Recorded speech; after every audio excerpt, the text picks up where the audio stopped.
well, thank you everybody for coming to SISMEC's first event of 2014. And our workshop today is called Ethics and Methods in Conflict.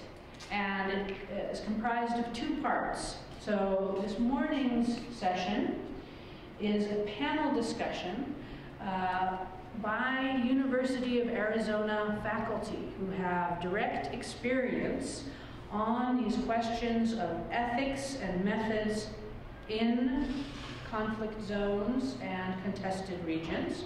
And I will introduce our panelists briefly.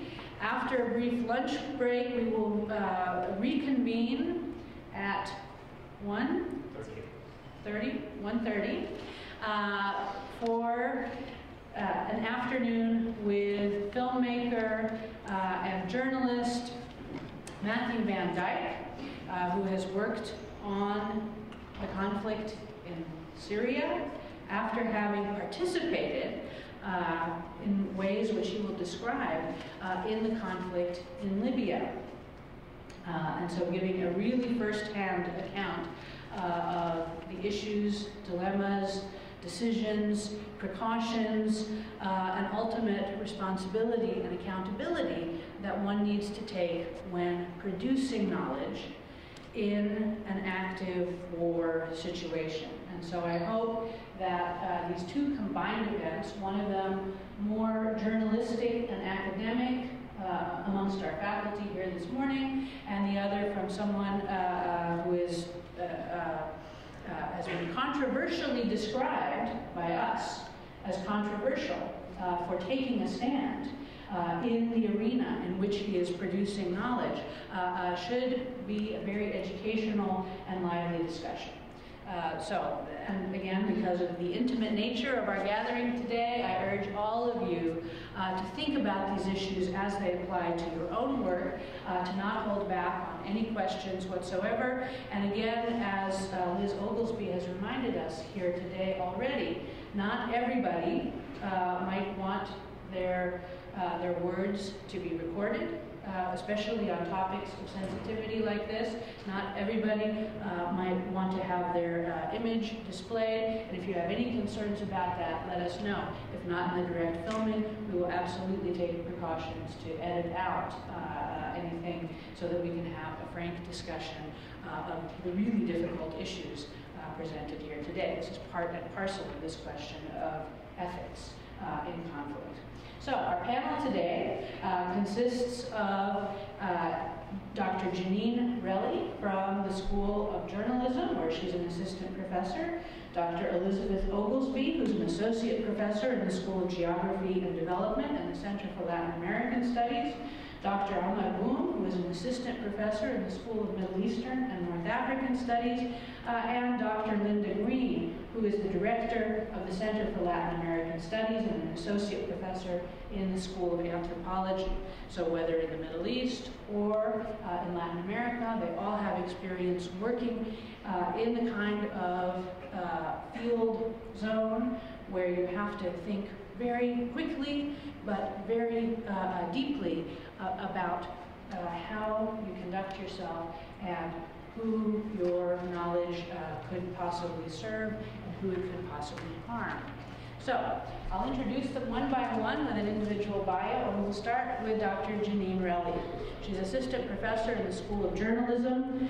Her research focuses on the political environment for journalists in developing nations with access to information laws, specifically in northern Mexico, India, and across Africa. She has worked as a reporter for the Arizona Daily Star, the Associated Press, and other publications. Good morning. Thank you. I want to thank SISMEC for organizing this wonderful day, nearly day-long event and this panel. Thanks to our colleagues for being here. It's an important contribution to the conversation. As we know, countries with some form of conflict are some of the most important places to look for political and societal change from a research standpoint. That said, these locales can be fraught with potential security and ethical issues, sometimes every step of the way. But we know that great research has challenged the argument that insecurity makes it impossible to gather valid data or to conduct solid research. However, as researchers, we know these environments often have vested interests in them that may not be obvious. Researchers may unknowingly run into potential participants who have ties to illegal activity or who may not interact with interests that participants consider to be outside. Associations with these parties, intentional or not, may influence who participates in the research. I'll speak briefly here about continuing research carried out with a colleague in Mexico and the U.S. border states, as well as work with colleagues, including Maggie Zanger, who's going to be joining us later, to distribute a survey to a purposive sample of journalists in Iraq, the year of the U.S. withdrawal. In both of these projects, we always tried to keep in mind that at the end of the day, we are living in a reasonably safe environment ourselves, and this is not necessarily the case for the research participants in other locales. So I start by saying, for all involved, it's important to monitor the situation in cities, states, and countries where the research is being carried out, particularly the days before and during the project, to watch for dynamics or trends. I'll mostly speak about security of research participants today, for the work begins before recruitment. It is important to always keep in mind that potential study participants may prefer to keep silent to mitigate risk. To start, we have found that care in how you recruit is critical. In these environments, there may not be a readily available measurement or count of a group that you hope to study. In the case of our studies, we're looking at the influence on the democratic institution of the press, but others study people from other backgrounds, groups, and interests. For example, a random sample of news organizations in our field is not always apropos. When for example, when some of 80% of a particular organization may be infiltrated by crime groups, or maybe militias are involved. So there are not always counts of the group you're studying in a country. So how to know? It always is helpful to have contacts, obviously, in the communities where we are working for, quote, proper introductions. That's not always necessary, but it certainly helps mitigate risk of study participants. It always helps to have a plan and an alternative plan. In countries that are considered globally, quote, strategic, or are of interest to your own country of origin, it is important to always remember that potential study participants may be leery of affiliations, suspecting, for example, that researchers are working for the CIA or working with other outside interests. And I will say, in the field of journalism, there's a lot of money going to a lot of countries, from a lot of countries, in the area of media development. So you get sometimes linked with those interests when you go in and do studies, so you have to be careful. It's also important in some of these environments to assume that telecommunications, mobile phones, radio phones, internet at work are being monitored by governments. And these are all experiences that we've had from people who participated in our studies and talked about concerns, or other entities who are in control that are not government bodies. And if you are going to make arrangements to meet potential study participants using one of these forms of communication, it's important to recognize it could put them at risk. We try to fly under the radar, for rest assured there are many entities out there who attempt to disrupt this work for whatever reason. And we've all had experiences, I think, with that. We, of course, avoid using social media while in the field. We decide on meeting places based on security, move frequently, and expect cancellations or change locations. We interview in hotel rooms, meeting rooms, newsrooms, and we try to be aware of cameras in hotels, bosses who want to accompany participants, hotel lobbies occupied by troops, participants who want to make you or your colleague a news report. In our field, that's an issue. If you're interviewing people in the occupation of journalism, they sometimes want to turn it around and make you the story, and you don't want that to happen. We recognize that notes and audio recordings are vulnerable, the latter of which can be identifiable. We now use Department of Defense grade password-protected jump drives, which are not the end-all, but they are something. We now are prepared for research participants to ask whether we interviewed certain colleagues or friends. So when out in the field, people will say, did you talk to so-and-so? And we make sure that we say we can't talk about that because that identifies people, and if it's, you cannot have that happen. So we're prepared to tell them that we can't discuss interviews because they're confidential if they are confidential. Research participants' well-being, it's important to be, we found it's important to be prepared to know when to terminate an interview, when participants are scared to death and shut down as soon as the interview begins. I know our colleagues will speak about this in much greater depth, but we try to be prepared to handle participants who have been traumatized, especially in these conflict zones. These people have had multiple colleagues killed, beaten, kidnapped, roughed up. They've had all these things happen to themselves. They've had sources killed after they've revealed information, and they often are not protected by anybody. They often will cry when they're and become visibly upset when answering questions. We've interviewed one news manager whose slain reporter's desk was right outside her office as we walked past it, and there was a memorial right there at the desk. We interviewed a young reporter who reported to us that she had a nervous breakdown after her bosses told her to apologize to an organized crime boss for something that she had not reported. She was visibly upset, and she was out of breath when she was talking to us, and she was 25 years old. Another study participant had just been released from ICE detention. This reporter had sought asylum in the U.S. after he was kidnapped, beat up, robbed, and his organization left him out on his own when he wanted to report it to authorities. This reporter came to our hotel room within hours of being released, so he was obviously upset. He wasn't wearing his own clothes. He was in disarray. Another came to the interview visibly intoxicated. So these are all ethical issues. You have to deal with them, at each time in different ways. Another case, a manager came with the reporter to the interview and commented how a bust in the room had a video camera in it recording our conversation, which they all laughed, but we didn't know if it was true or not. And with other research that looks at an organizational level activity, you have other concerns with organizations. They often, particularly governmental bodies, and looking at their interventions in countries, they are so big, some of these government bureaucracies, that they don't want to speak with you, and getting signed consents are difficult, and they have their own security concerns when they're doing interventions in countries. So we all know that when reporting on research, it is critical to make sure to obscure identity if confidentiality is promised. That is, avoiding references with gender, identifying titles, specific organizations, city names, and particularly when the pool of individuals in that city or town may be limited. This is for confidentiality. We found that it's important to be prepared to say no if you are uncertain about a situation. My colleague and I in Mexico conducted an interview in Texas, and then this is a common issue. We were asked by the study participant to go to a city across the border. It was late at night, in a town that had a number of journalists who had been kidnapped recently at the time. There was a bit of shaming that went on in this at the end of this conversation. Asking, someone who's worked in that town, how could you be interviewing us and not go there yourself?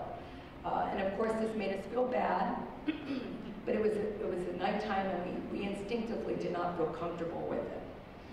It's important to recognize the potential for encrypted messages, recognizing they never truly are secure, and we always take extra care with mobile devices with all sorts of contact information on them. We keep them password protected, and we avoid public notice about what we are doing. We move around in low-key automobiles, talk to other researchers and journalists who work in a particular occupation that we're interested in, and ask locals about certain taxi services. Customs are also another place to be concerned if you're carrying data, recordings of people talking, even if they're de-identified. It's important, we found, to remember that in many countries, organized crime groups have lookouts staked out to report back any new people showing up, and this is especially an issue in small towns. And we know with all of these issues come potential for selection bias. In wrapping up, I would like to share this comment by researcher Jonathan Goodhand in an article titled Research in Conflict Zones, Ethics and Accountability. It may be trite to state that truth is the first causality of war, but the fact remains that research can play an important role in countering myths and stereotypes identifying information blockages, and giving voice to the suppressed. If research can help us better understand the complex information economy in war zones, this will be a major contribution to more informed and appropriate responses. Thank you.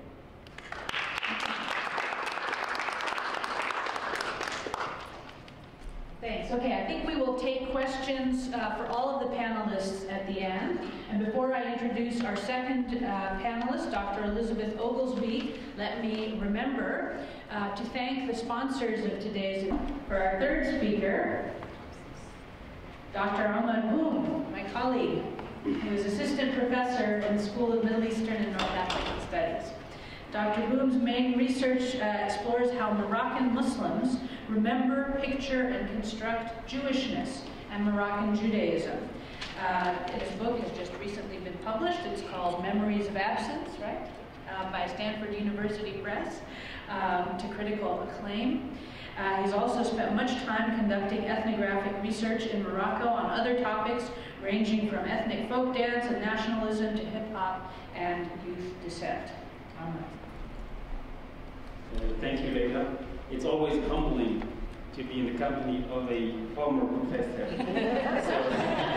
so I hope that Linda approves what I'm going to say, because I remember in 2002, she was actually one of the people I took a class with her on how to do ethnographic research. So it's interesting here. So what I'm going to talk about mostly is mostly how a native anthropologist would not only do research in his or her hometown or home country, but also what are the challenges that an anthropologist like that would actually face when it comes to dealing with taboos, questions in social taboos and political taboos. So that's the because it involves going back. I think if you look at Linda's book, Fear as a Way of Life, it's not only about the anthropologist being afraid for himself or herself, but also it's about responsibility. So there is fear and responsibility at the same time. And if you go in with that mindset to the field work, to the field side, you have to make sure that one of the basic principles to deal with is trust. You build trust not only with the state where you're going to go and do the research, so basically because you're entering that space, and whether you like the state's policies or not, you have the responsibility to live by its rules and by its laws, but also you have the responsibility to protect your own the subject. So that was the basic challenge for me. So how I do with those two questions at the same time, go through this process of protecting myself, given the fact that I'm dealing with a taboo rarely studied by Muslims and Arabs. So as a Muslim and as an Arab, I have to deal with these basic questions. So I would start with a Quranic verse from Surah An-Nur. It says, I'll read it in Arabic, then I'll translate it here. يا أيها الذين آمنوا لا تدخلوا بيوتا غير بيوتكم حتى تستأنسوا على أهلها ذلكم خير لكم لعلكم تذكرون. End of verse. This is from Surah An-Nur. Basically, the translation is, all you who have believed, do not enter houses other than your own houses until you a certain welcome and greet their inhabitants. That is best for you. This is a basic, for me, as an anthropologist, when you deal with questions of interfaith dialogue and in areas where we have a religious conflict, even when we're talking about Morocco, which is on the other side of the Islamic world, but I'm dealing with the question of Jews and Judaism, and the big elephant in the room is always the question of Palestine and Jerusalem and Al-Quds. So all of these issues, people in their mindset, in their memory, this is a recurrent theme. So how you can deal with, how you can ask them the question, what kind of questions you're going to ask, and so on and so forth, you have to be aware of these. You have to be aware of these issues. So for me, and this is from the notebook of how you do ethnographies, but also that notebook can change over time as you're in the field. So the most important thing that the basic principle you go with when it comes to the Arab and the Islamic world whether you agree with the government or disagree with it, you have to ask permission to do the research. That's a basic thing. So asking the permission, you have to go through the ministries of interior, ministries of, if you, whatever your topic, and I'm talking about Morocco, whatever your topic is about, you have to go through the concerned ministries. And that because it gives you, first of all, protection, the primary protection. The moment you enter with a bunch of paper with you, you basically protect it. But that doesn't mean that you can go freely and do your own research the way you want.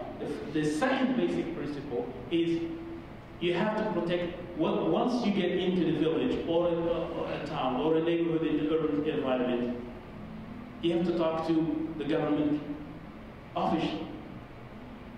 And that basically what it does, you give them, what I did for instance, every village I went to, I talked to government officers. I told them, I'm going to interview this individual and this individual and this individual and this individual. So they know when they see me with those people, they don't basically go and harass the people. They know that I'm talking to these individuals about these questions, about the topic. So they have the government, because everything comes from the top to the bottom. So if you do that, I think you're already basically asserting the protection of not only yourself, but also your informant. But then what happens when you get to the interviews? When you talk about conflicts and questions, there are a lot of people who don't want to even talk to you. So there's a basic, I go back to the notion of trust, which is, I think, is a very important point here, not only from a faith-based or from an ethical perspective. It's really central because Middle Easterns in general, and I'm talking here in particular about Moroccans, whether in rural or urban areas, have a colonial memory. Whether they are in their 20s or 30s or 70s or 80s, they have still a colonial memory. And it's a colonial memory that's based on the principle that the French arrived or the British arrived there at some point during the early 20th century or late 19th century, and they arrived there with the fake identities as European travelers. They came with fake identities, dressed and donned as Muslims with Muslim names, but at heart they are Christians or Jews. And coming there, it was very surprising for me when I talked to the members of the older generation. The first thing they say, many of them actually said, oh, you're just like one of those guys who came in 1912 or 1950 or 1920. And I was just surprised, what do you mean? They said, yeah, you remember this French came here and he lived in this house. Still, his house is still in the village, and he was there for about 2 or 3 months, and he was collecting information. So that led me to going back to travel narratives and looking at the travel narratives as also another example of how Europeans during the colonial period, because they were interested in reconnaissance, they were spies, and we don't care if you are from an intelligence, a member of an intelligence that represent the United States or Morocco or Syria or whatever country it is, because that's their business. But as scholars, if we decide to do the research we're going to do, we have, and I'll end here, we have to be very, very protective when it comes to not only ourselves as researchers and our informant, but basically, I stress here the notion of researchers because it allows the continuity of the research. It allows us to do the thing we do by allowing the informant to trust us. Because the moment, if we break that trust, it's very hard to get the information we need or in the future. And I think that's the basic principle I believe in. As far as engaging in policy making or also helping people, there are ways to help communities. I remember when I was in the field, I was involved in social work with people with disability, for instance. You get involved in issues that really make a difference to people. You even help people in the fields, irrigate their fields, dig wells with them. So I think that's another, it gives you another human aspect. But engaging in political issues, you have to listen to the people to deal with them because that's going to be their challenge, it's going to be their fight. And otherwise we just make things much more difficult. And that's for me the basic principle when it comes to the research and following certain steps to not only to make sure that we're safe as a researcher, but also your informants are also safe when you leave when you leave your site, because they're the ones who are going to stay there. You're going to go there and do your writings and publish books or articles and get some fame from it, but at the end they will be sitting there struggling or probably getting harmed at some point in the future. Thank you.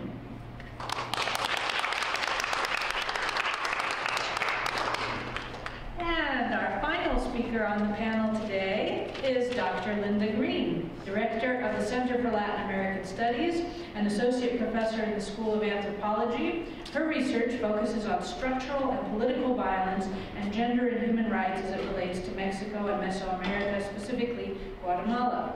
And can you just remind me of the name of the book that you referred to, Aomar? Fear as a Way of Life. Fear as a Way of Life, an author of Fear as a Way of Life. It's a good book. Linda. Thank you very much. I want to thank all those concerned who put this panel together and invited me to share a few words with you. I really appreciate it, and I think the topic is unfortunately most relevant in much of the world today. Thank you to Liz for setting the context of Guatemala when we were both there at the same time, and to Omar. Yes, I wholeheartedly approve, as I did long ago and again now. So thank you.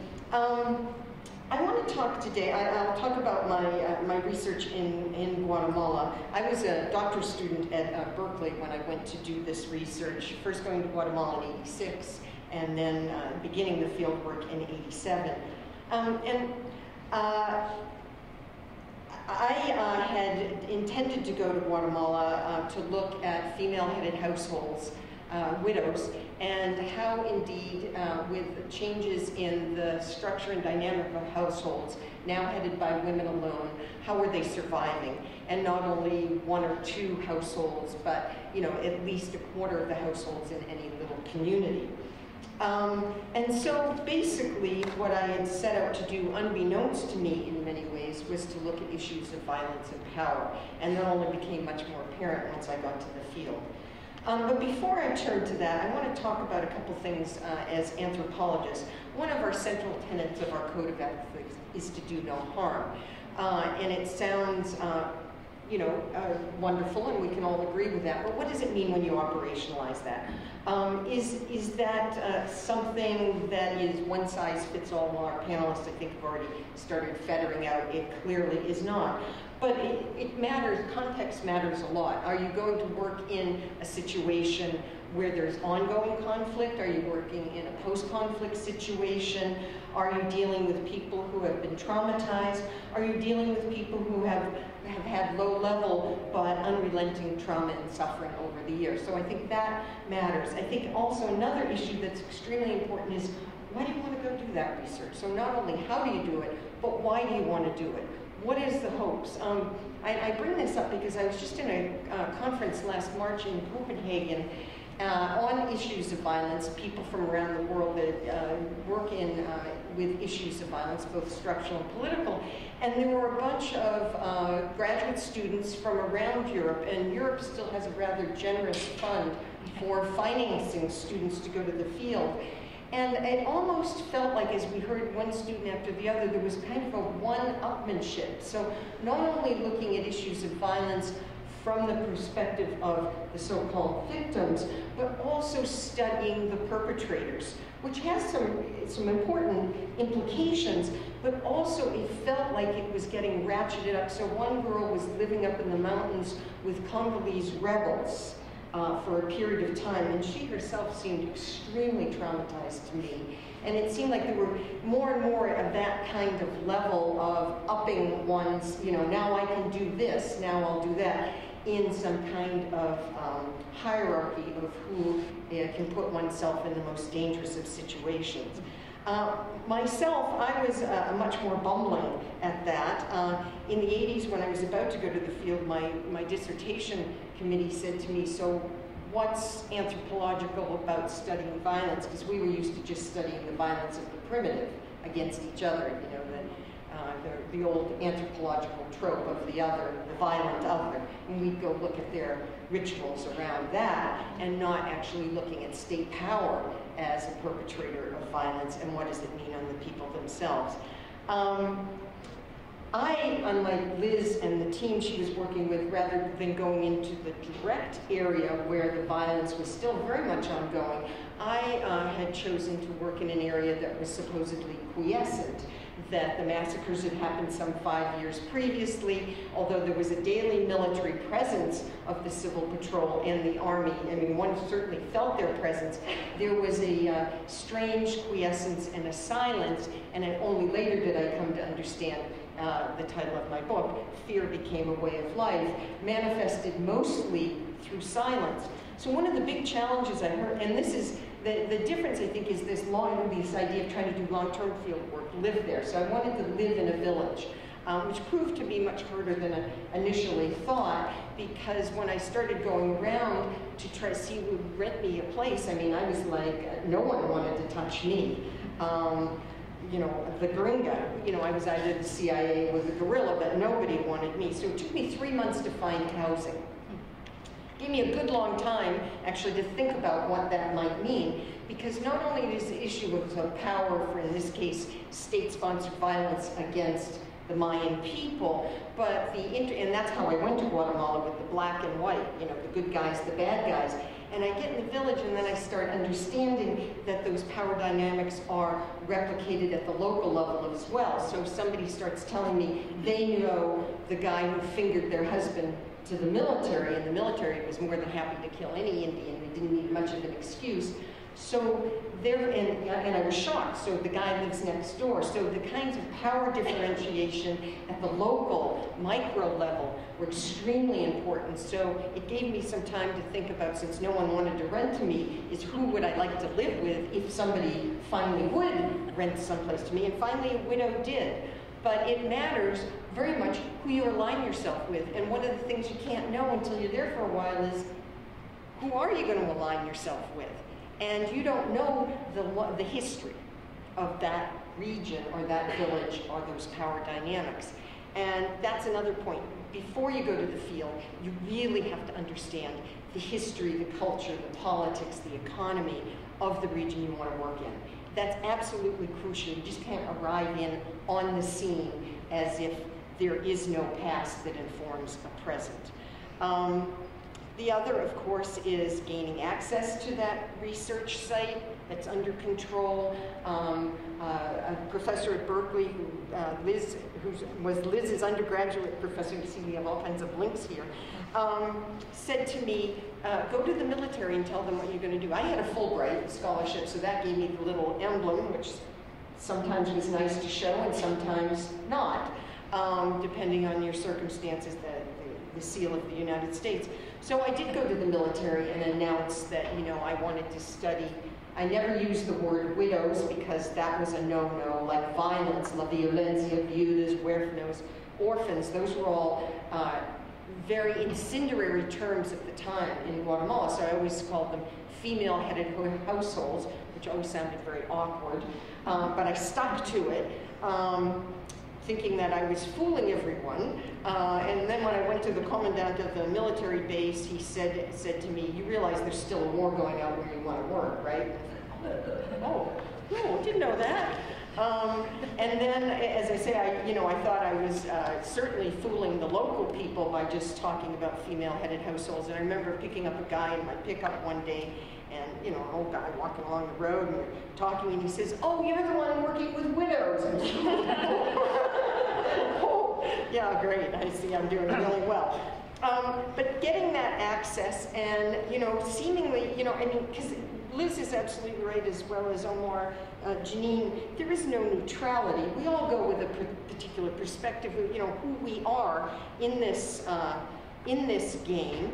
But at the same time, you want to hear all sides. So it isn't, I only want to hear from the victims of the violence as much as you can. You want to talk to the perpetrators. You want to talk to the people in the middle.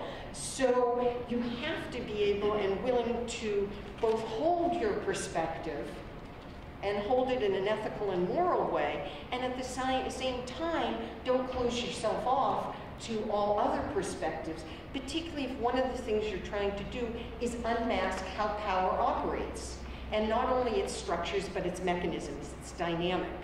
And absolutely, we're going there with an agenda. And so you have to figure out who you're aligning yourself with.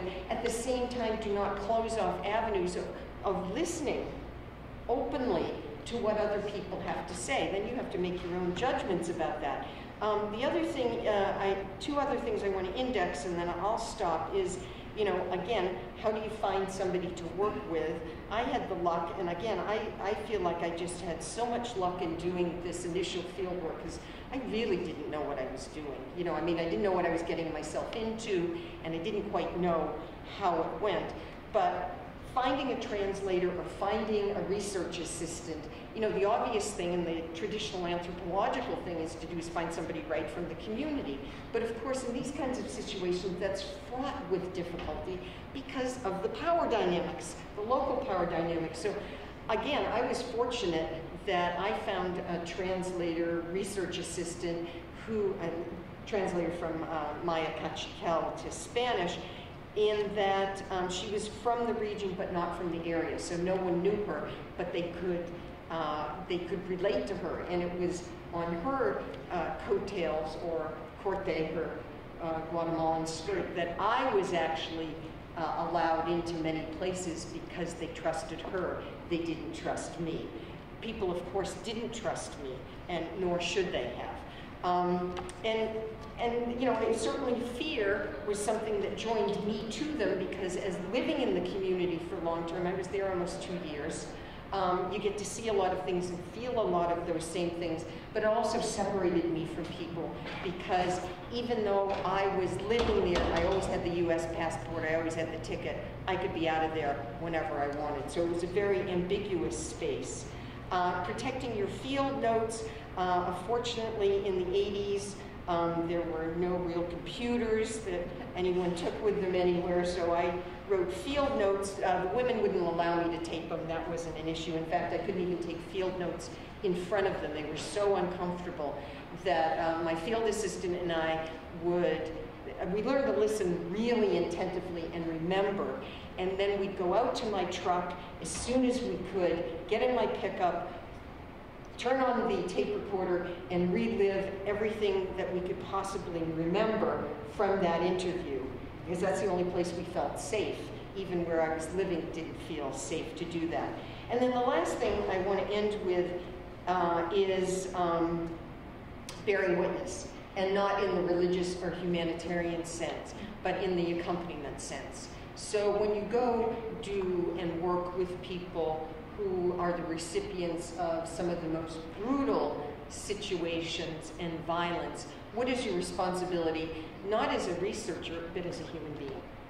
And so I think that's where, and people have to decide for themselves. Yes, we can publish the papers and the books, and that always has made me feel guilty. It's why I ended up staying in the field so long, because I didn't know how to leave. So how do you say, great, I've got enough data now, I'm going back to Berkeley, and I'm going to write my PhD dissertation, I'm going to get my PhD, get a nice job, and so I will be making my career off your violence. That's a really hard thing to come to terms with. I mean, that's just what I've done, but I hope I have tried to do something more in a number of ways, speaking out, of course, writing about it, making it public. And one way I totally didn't expect at all is becoming an expert witness for asylum cases for women victims of violence in Guatemala. And that's been, and I never turn it down if, you know, I can live with the case, because it means so much, even though it's not directly, because the women ask me directly, if we participate in this study, what's it going to do for us? Well, I remember that throwing me into such a moral dilemma. It's like, and so I finally, you know, haltingly said, well, nothing. You know, because I could think of nothing directly. Nothing directly would, working with me, do anything for you, ever. And that's been the case. Maybe some laughs, lightening the mood, but, you know, in anything really making their lives different. So the asylum work has been a wonderful gift of a way to give back, maybe not affecting them directly, but somehow linking to them and theirs as a way to help out. So that, I think, not to, again, place myself in any pedestal in that way. Again, it came to me. So I feel like a very good fortune in all of this because, you know, I'm sort of the model not to follow in that initial field work. I didn't really know what I was getting myself into. I mean, I knew about Guatemala, I'd been to Guatemala, but I didn't really understand how fear and violence work themselves out on the ground on a daily basis. And that was both enriching, and I also embody that. I'm actually a very suspicious, fearful person today because of that, no matter where I am. So it's kind of interesting. Thank you.